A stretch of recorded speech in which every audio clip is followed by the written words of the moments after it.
Mr. President, thank you so much for being with us. It's a pleasure to have you. The pleasure is mine, ma'am. Thank you. So tell us about your trip to Tianjin, especially this trip to China. Are you satisfied with what you've achieved so far during the past few days? Well, this was a full trip by all accounts. I went to Xi'an, and then I came to Beijing, and then I went to Tianjin.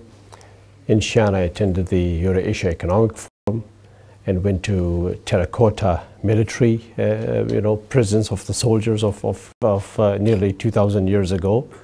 And it was an amazing sight, a reflection on China's great heritage, great past. And then yesterday in Beijing, met with the President Xi Jinping and the Premier, Li Keqiang, and had complete talks on a ranging of issues between Afghanistan and China, the regional situation, Afghanistan's international relations with NATO and America. And I found out to my very happiness and pleasure that China and Afghanistan not only have expanded bilateral ties, but we do have commonality of views on regional and international issues. We also discussed China's contribution to the Afghan peace process, China's contribution to the improved relations between Afghanistan and Pakistan, and Chinese assistance to Afghanistan in economic, social, and military security areas. So it was a complete visit. And this morning on the bullet train, the fast train to Tianjin, a lovely city, we went to the museum, we went to the opera house, to the area where the city is created for public to visit and walk around, the fountains there. A lovely place. Culturally rich city. Culturally very rich city. Very rich city. Well, you mentioned about the peace process in your country, and also after meetings with Chinese leaders yesterday, you mentioned that China has always been an anchor of peace and stability in the peace process in Afghanistan. So tell us exactly how has China contributed to the peace process in your country? Well, China has been a very stable neighbor of ours, meaning that China has provided all the assistance and help and advice towards enhancing stability in Afghanistan and in the region. China has been a good neighbor, a helpful neighbor, and at the same time, very important, a very wise neighbor. It has understood Afghanistan's special circumstances, Afghanistan's needs, and it has adapted its policy towards Afghanistan and its peace process, keeping in mind the special needs and situation of Afghanistan. And towards that end in mind, China has contributed in a very significant, but in a very quiet way, to the peace process in Afghanistan and in enhancing relations between us and our neighbor Pakistan. But security remains a concern in Afghanistan, and that concerns Chinese investors of a $3 billion project on this copper mine in the south of Kabul. The contract has been signed, however, the work has stopped, putting the needed money and jobs on hold. So how is that being addressed during your talks with Chinese leaders? Do we have a timetable as to when the project will resume? Yes. The copper mine is a major project. It's one of the biggest copper mines in the world. And China has invested heavily in this copper mine. It's security plus other issues that China has about the copper mine. There's a cultural historic site there as well, a very old one that we have to clear out from the area.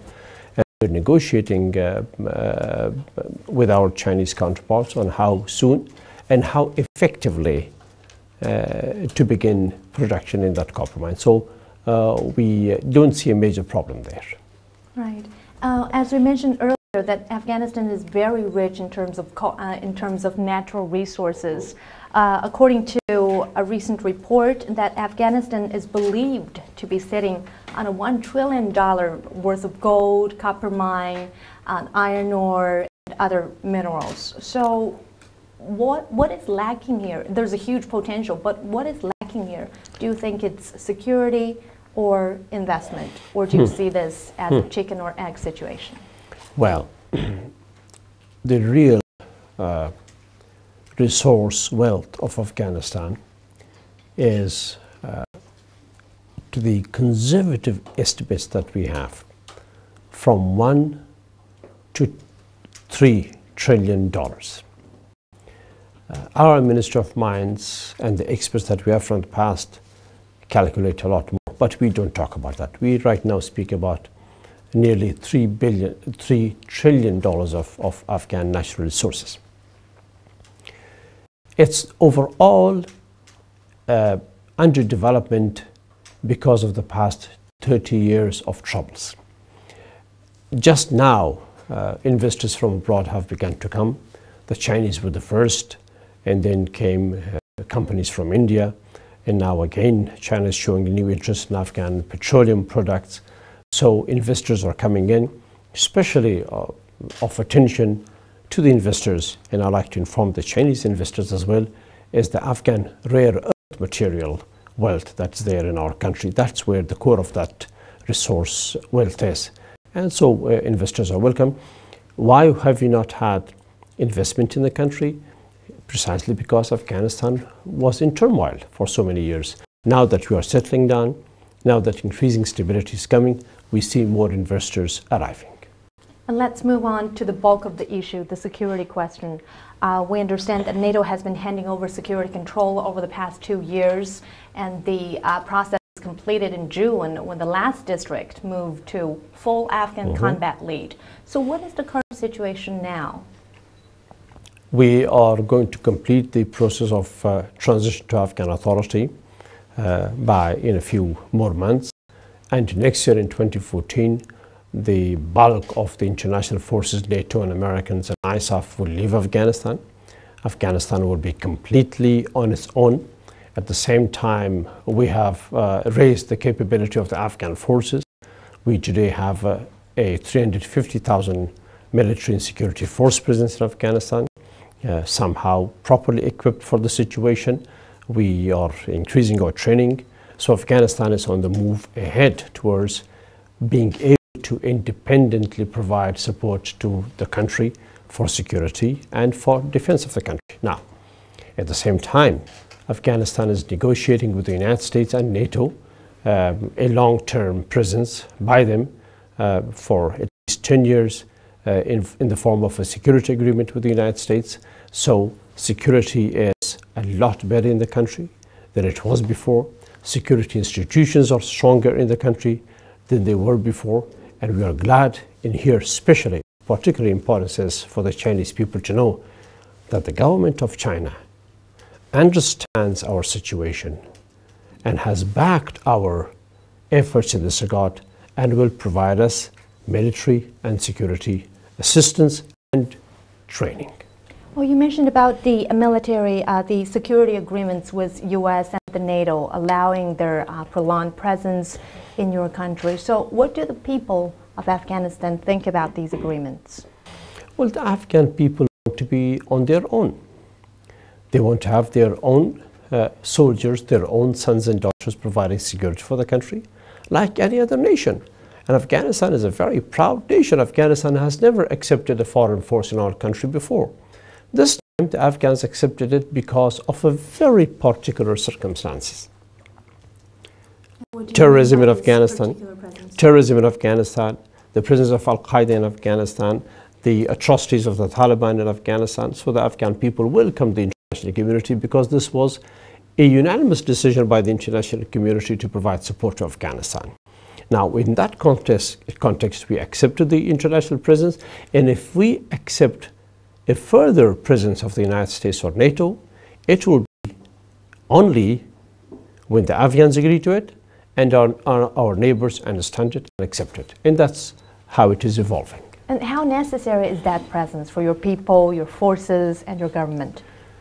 Well, in terms of providing us further training, it's good. In terms of providing us equipment, it's good. And in terms of it being accepted by our neighbors, it's important. And we also see that our neighbors will contribute to what NATO and the Americans will give us. Right. We understand that over the years, Afghan forces have become much more professional, they're greater in size and competitiveness. So are they ready to deal with insurgents on their own after the NATO pullout? So far, they have been able to do it well. This year, we conducted our operations entirely on our own, and we defended the country on our own. Of course, we had a tragic loss of life to Afghan forces and to the civilians, and also, unfortunately, to the insurgents. We don't want anybody dying. That's how life, unfortunately, is right now in Afghanistan. But we have been able to do that on our own quite well. Thank you, Mr. President. You're watching Dialogue with Afghan President Hamid Karzai, and do stay with us. Welcome back to Dialogue. Now, Mr. President, let's continue our conversation. Well, many say that year 2014 will mark a year of uncertainty for Afghanistan because we are seeing NATO troops stepping out of the Afghan soil. And at the same time, we're going to see the election of a new president leading the country through this transition. So what is your take on this? This negative speculation about 2014 has been mostly driven by the Western media. Mostly driven by the Western media, by the American media in particular. Maybe because they wanted to show us to be in need of them. It didn't work well in Afghanistan. And we have reminded US and European officials that that's not good. There is no fear in Afghanistan after 2014. Afghanistan has been there for thousands of years. Afghanistan will continue to be there for thousands of years. The Afghans have managed their affairs in the past. We fell under very particularly troublesome circumstances where we were then in need of support from outside. We welcome that support, but the absence of that support will not be the end of a society in Afghanistan or a country in Afghanistan. Afghanistan will continue to be a country. Afghanistan will continue to have a government. Afghanistan will continue to have progress. Yes. Do we need support from the West and from our neighbors and from China?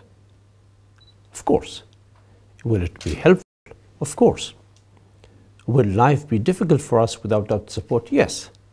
But that will not be the end of life. So you are certain that there will be that great deal of uncertainty facing Afghans? No, not at all. Not at all. Definitely not.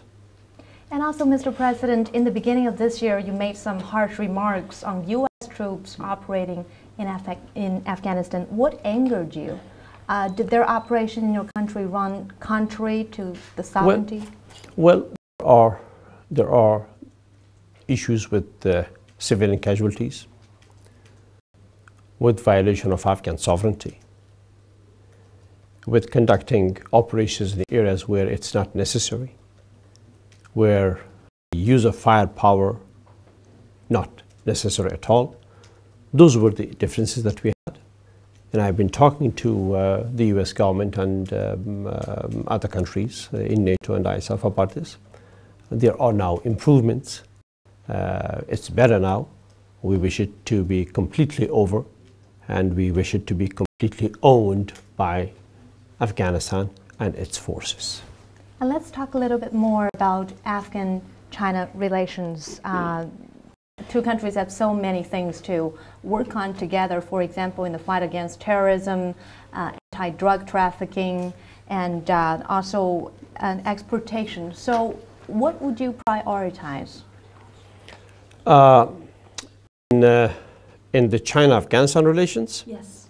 In the China-Afghanistan relations, our priorities are: one, strengthening our political and economic relations, strengthening exchanges between our people, culture, trade, and coordination in the region and international organizations.